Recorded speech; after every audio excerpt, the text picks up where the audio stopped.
SSTVಯಲ್ಲಿ ಜಾಹೀರಾತು ನೀಡಲು ಈ ನಂಬರಿಗೆ ಸಂಪರ್ಕಿಸಿ. ಟಿವಿಯಲ್ಲಿ ಎಷ್ಟು ಸರಿ ಕಾಂತಾರ ಬಂದಿದೆ? ತುಂಬ ಸರಿ. ಅಷ್ಟು ಸರಿ ನಾನು ಮನೇಲಿ ಕೂತ್ಕೊಂಡು ಆ ಥರ ಮಾಡಿದ್ದಾನ? ಅದು ಯಾಕೆ ಥಿಯೇಟ್ರಲ್ಲಿ ಓವರ್ ಆ್ಯಕ್ಟಿಂಗ್ ಒಂದು? ಅಷ್ಟೇ, ಅದು ನಿಮ್ಮ ಹತ್ರನೇ ಉತ್ತರ ಇದೆ. ಸೊ ಪಬ್ಲಿಸಿಟಿಗೋಸ್ಕರ ಮಾಡಬೇಡಿ.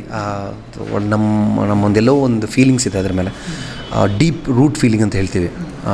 ಸೊ ಡಿವೈನ್ ಹಾಗೆ ಇರಲಿ. ನಿಮಗೆ ಬೇಕಾಗಿರೋದು ಒಂದು ಸಿನಿಮಾವನ್ನು ನೋಡಿದಾಗ ನಮಗೇನು ಬೇಕು ಅದನ್ನು ನಾವು ತಗೊಳ್ಳೋರು, ಕರೆಕ್ಟಲ್ಲ? ಕೆಟ್ಟದನ್ನು ನಾವು ತಗೊಳ್ಳಲ್ಲ, ಒಳ್ಳೆಯದನ್ನು ತಗೊಳ್ತೀವಿ. ಒಳ್ಳೆಯದನ್ನು ತಗೊಳ್ಳಿ. ಇಲ್ಲಿ ಈ ವಿಷಯದಲ್ಲಿ ಇರೋದು ಒಳ್ಳೆಯದು ಒಂದೇ ಒಂದು, ಭಕ್ತಿ. ದೇವದ ಮೇಲೆ ಭಕ್ತಿ ತಗೊಳ್ಳಿ. ಸಾಧ್ಯವಾದರೆ ಮಂಗಳೂರು ಬನ್ನಿ, ಆರಾಧನೆ ಮಾಡಿ. ಅಲ್ಲೇ ಕಣ್ಮುಚ್ಕೊಂಡು ನೆನೆಸ್ಕೊಂಡ್ರು ಕೂಡ ಆ ದೇವರ ಆಶೀರ್ವಾದ ನಿಮ್ಮ ಮೇಲೆ ಇರುತ್ತೆ. ಅಷ್ಟೇ ಹೇಳಕ್ಕೆ ಬಯಸ್ತೀನಿ.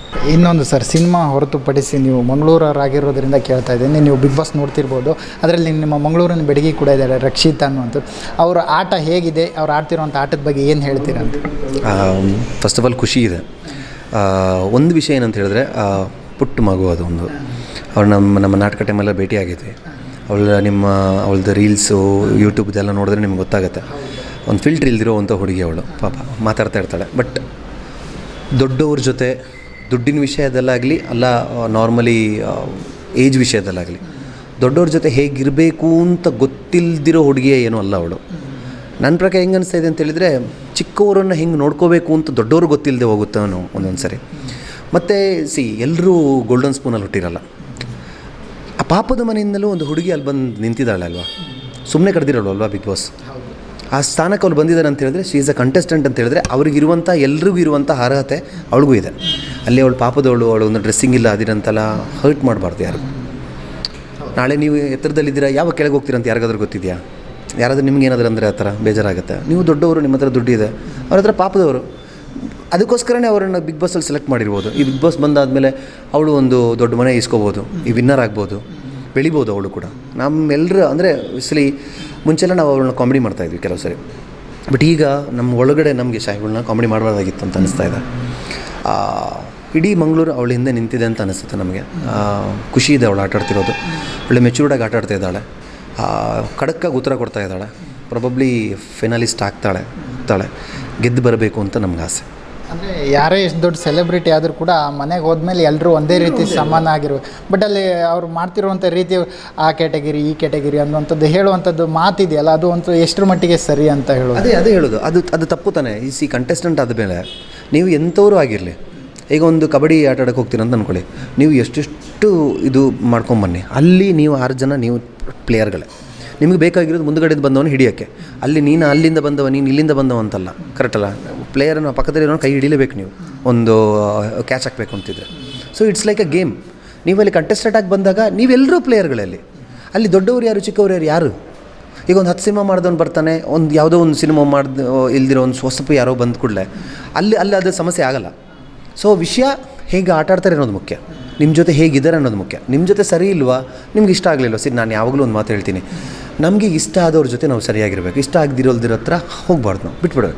ನಿಮ್ಗೆ ಇಷ್ಟ ಆಗಿಲ್ವಲ್ಲ ಅವಳು, ಬಿಟ್ಬಿಡಿ ಅವಳನ್ನ. ಅವಳು ಯಾರಿಗೂ ಇಷ್ಟ ಆದವ್ರ ಜೊತೆ ಖುಷಿಯಾಗಿದ್ದಾಳೆ ಅಲ್ಲಿ ಮಾತಾಡ್ಕೊಂಡು. ಅವಳ ಹತ್ರ ಯಾರೂ ಮಾತಾಡ್ತಿಲ್ವ? ಇಲ್ಲಲ್ಲ, ನೀವು ಯಾರೋ ಇಬ್ಬರಿಗೆ ಮಾತಾಡೋಕ್ಕೆ ಇಷ್ಟ ಇಲ್ಲ ಅಂದರೆ ಬಿಟ್ಬಿಡಿ ಅವಳನ್ನ. ಅವಳ ಪಾಟಿಗೆ ಇರ್ತಾಳೆ, ಯಾರ ಜೊತೆ ಮಾತಾಡ್ಕೊಂಡು ಖುಷಿಯಾಗಿದ್ದಾಳೆ ಅವಳು ನೋಯಿಸ್ಕೊಂಡು ಇದು ಮಾಡಿಕೊಂಡು. ನಿಮಗೆ ಯಾರಾದರೂ ಏನಾದರೂ ಅಂದರೆ ನಿಮಗೂ ನೋವು ಬರುತ್ತೆ, ನೀವು ಅಳ್ತೀರಾ, ಅವ್ರಿಗೂ ಮನಸ್ಸಿರುತ್ತಲ್ಲ. ಅದೇ ಬೇಡ, ಅದೆಲ್ಲ ಬೇಡ. ನಿಮ್ಮ ಸ್ಟ್ರಾಟಜಿಕಲ್ ಪ್ಲೇ ಏನಿದೆಯೋ ನೀವು ಆಟಾಡಿ. ನಿಮ್ಮನ್ನು ಅವಳನ್ನ ಸೋಲಿಸ್ಬೇಕಾ? ನೀವೇನು ಆಟ ಆಡ್ತಿದ್ದೀರಲ್ಲ ಅದರಲ್ಲಿ ಸೋಲಿಸಿ, ಆಮೇಲೆ ಖುಷಿಪಡಿ. ಅದನ್ನು ಬಿಟ್ಬಿಟ್ಟು ಪರ್ಸ್ನಲ್ ವಿಷಯನಲ್ಲಿ ಎತ್ಕೊಂಡು ಖುಷಿ ಪಡುವಂಥ ಸ್ಟೇಟಸ್ ಅಲ್ಲ. ಯಾಕೆಂತ ಹೇಳಿದ್ರೆ, ನಾಳೆ ಬಿಗ್ ಬಾಸ್ ಅನ್ನೋದು ಸೀಸನ್ ಮುಗಿಸ್ಕೊಂಡು ಇನ್ನೊಂದು ಸೀಸನ್ಗೆ ಹೋಗ್ಬೋದು. ನೀವು ಹೊರಗಡೆ ಬಂದಾಗ ಜನಗಳಿಗೆ ನೆನಪಿರುತ್ತೆ ನೀವು ಯಾರು, ನೀವೇನು ಮಾತಾಡಿದ್ದೀರ ಅಂತ, ಅದೊಂದಿರುತ್ತೆ. ಸೊ ಅಂಥದ್ದೆಲ್ಲ ಬೇಡ. ಆಟವನ್ನು ಆಟ ಥರನೇ ಆಟಾಡಿ ಅಂತ ನಾನು ಬಯಸ್ತೀನಿ. ಮಾರ್ನವಿ ತಂಡದ ಬಗ್ಗೆ ಹೇಳೋದಾದರೆ, ನಿಮ್ಮ ತಂಡದ ಬಗ್ಗೆ, ಟೆಕ್ನಿಷಿಯನ್ಸ್ ಬಗ್ಗೆ ಏನಾದರೂ ಹೇಳೋದಾದರೆ ಏನು ಹೇಳೋಕ್ಕೆ ಇಷ್ಟಪಡ್ತೀರ ಅಂತ? ಅದೇ ಹೇಳಿದ್ನಲ್ಲ, ಇಟ್ಸ್ ಎಲ್ ವೆಲ್ ರೆಪ್ಯುಟೇಟೆಡ್ ಟೀಮ್. ಅಂದರೆ ಎಲ್ಲರೂ ಎಕ್ಸ್ಪೀರಿಯನ್ಸ್ಡ್ ಇರೋದ್ರಿಂದ ತುಂಬ ಒಂದು ದೊಡ್ಡ ತಂಡ, ತುಂಬ ದೊಡ್ಡ ಬಜೆಟ್ ಸಿನಿಮಾ ಇದು. ಒಂದು ಹೊಸ ಪ್ರೊಡ್ಯೂಸರ್ ಆಗಿ ಇಂಥ ಒಂದು ಅನ್ಲಿಮಿಟೆಡ್ ಬಜೆಟ್ ಸಿನಿಮಾಕ್ಕೆ ಕೈ ಹಾಕಿರುವಂಥದ್ದು ದೊಡ್ಡ ಖುಷಿಯ ವಿಚಾರ. ರಿಚ್ ಆಗಿದೆ, ಎಲ್ಲ ವಿಜುವಲ್ಸು ತುಂಬ ರಿಚ್ ಆಗಿದೆ. ಆರ್ಟ್ ಡಿಪಾರ್ಟ್ಮೆಂಟ್ ಆಗಿರಲಿ, ವರದರಾಜ್ ಅವರಾಗಿರಲಿ, ನಮ್ಮ ಕಾಸ್ಟ್ಯೂಮ್ ಡಿಸೈನರ್ ವರ್ಷ, ಹಾಗೆ ಮೇಕಪ್ ಡಿಪಾರ್ಟ್ಮೆಂಟ್ ಎಲ್ಲರೂ ಅಂದರೆ ಎಷ್ಟು ಬ್ಯೂಟಿಫುಲ್ಲಿಯಾಗಿ ಟೆಕ್ನಿಕಲ್ ಇದ್ರು ಅಂತ ಹೇಳಿದ್ರೆ ಸಿನಿಮಾವನ್ನು ನೋಡಿದಾಗ ನಿಮಗೆ ಗೊತ್ತಾಗುತ್ತೆ. ಇನ್ನು ಬೇಸಿಕಲಿ ಕಥೆನೂ ನಮ್ಮ ಪ್ರಕಾರ ಚೆನ್ನಾಗಿದೆ.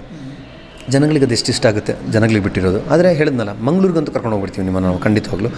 ಆ ಒಂದು ಮಣ್ಣಿನ ಸೊಗಡಿನ ಕಥೆಯನ್ನು ನಿಮ್ಮ ಮುಂದೆ ನವೆಂಬರ್ 21ಕ್ಕೆ ತಂದಿರ್ತಾ ಇದ್ವಿ. ಪ್ರಾಬಬ್ಲಿ ನಿಮ್ಗೆಲ್ಲರಿಗೂ ಇಷ್ಟ ಆಗುತ್ತೆ ಅಂತ ಅಂದ್ಕೊಳ್ತೀವಿ. ಯಾಕೆಂದರೆ ಒಂದು ಧೈರ್ಯ ಇದೆ, ಈ ಕರಾವಳಿ ಬೆಲ್ಟ್ ಸಿನಿಮಾಗಳೆಲ್ಲ ಹಿಟ್ ಆಗ್ತಿರೋದ್ರಿಂದ ಈ ಒಂದು ಭಾಷೆಯ ಸಿನಿಮಾ ನಿಮ್ಗೆ ಇಷ್ಟ ಆಗುತ್ತೆ ಅಂತ ಅಂದ್ಕೊಳ್ತಿದ್ವಿ. ಏನಂದರೆ ನವೆಂಬರ್ 21 ತಾರೀಕಿಗೆ ಸಿನಿಮಾ ರಿಲೀಸ್ ಆಗ್ತಾಯಿದೆ. ನಾನು ಯಾವಾಗಲೂ ಹೇಳೋ ರೀತಿ ದೇವರ ಪೂಜೆ ಮಾಡಾಗೋಗಿದೆ.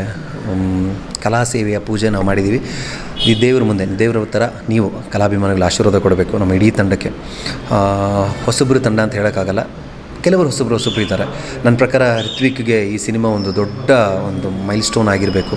ಈ ಸಿನಿಮಾ ಗೆದ್ದರೆ ಅವನು ಖಂಡಿತವಾಗ್ಲೂ ಒಳ್ಳೆಯ ರೀತಿಯ ಒಂದು ನಾಯಕ ನಟನಾಗಿ ಹೊರಬರ್ತಾನೆ. ಹಾಗೆ ಪ್ರೊಡ್ಯೂಸರ್ಸ್ ಕೂಡ ಹಾಗೆ, ಪ್ರೊಡ್ಯೂಸರ್ಗಳಿಗೆ ಯಾರೇ ದುಡ್ಡು ಹಾಕೋದಕ್ಕೆ ಗೆಲ್ಲಬೇಕು ಅವರು. ಯಾಕೆಂದರೆ ಇನ್ನೊಂದು 10 ಸಿನಿಮಾ ಮಾಡಲಿಕ್ಕೆ ಅವ್ರಿಗೆ ತಾಕತ್ತು ಬರುತ್ತೆ. ಸೊ ಖಂಡಿತವಾಗ್ಲೂ ಈ ಸಿನಿಮಾ ಗೆಲ್ಲಬೇಕಾದ್ರೆ ನಿಮ್ಮಂಥ ಕಲಾಭಿಮಾನಿಗಳು ಥಿಯೇಟ್ರಿಗೆ ಬರಬೇಕು. ಒಂದು ಆಸೆ ಇದೆ, ಕಾಂತಾರ ಸುಪ್ರಂ ಸೋತರ 6:30 ಗಂಟೆಗೆ ಶೋ ಓಪನ್ ಆಗಿ ಹೌಸ್ಫುಲ್ ಪ್ರದರ್ಶನವನ್ನು ನೀವು ಕಾಣುವಂತೆ, ನೀವು ನೋಡುವಂತೆ ಮಾಡಲಿ ಆ ದೇವರು. ನಿಮ್ಮೆಲ್ಲರೂ ಥಿಯೇಟ್ರಿಗೆ ಬರೋ ಥರ ಮಾಡಲಿ, ನಿಮ್ಮೆಲ್ಲರೂ ಥಿಯೇಟ್ರಲ್ಲಿ ನಾವು ಭೇಟಿಯಾಗೋ ಥರ ಆಗಲಿ. ಕಾಂತಾರ ನೋಡಿರುವಂಥ, ಸುಪ್ರಂ ಸೋ ನೋಡಿರುವಂಥ ಸಕ್ಸಸ್ಸು ಮತ್ತು ಕರಾವಳಿಯಿಂದ ಬಂದಂಥ ಈ ಸಿನಿಮಾಗೂ ಸಿಗಲಿ, ನಿಮ್ಮೆಲ್ಲರ ಆಶೀರ್ವಾದ ಇರಲಿ ಅಂತ ನಾನು ಕೇಳ್ಕೊಡ್ತೀನಿ. Thank you so much. SS TV cinema ಜಗತ್ತಿನ ಕ್ಷಣ ಕ್ಷಣದ ಸುದ್ದಿಯೊಂದಿಗೆ.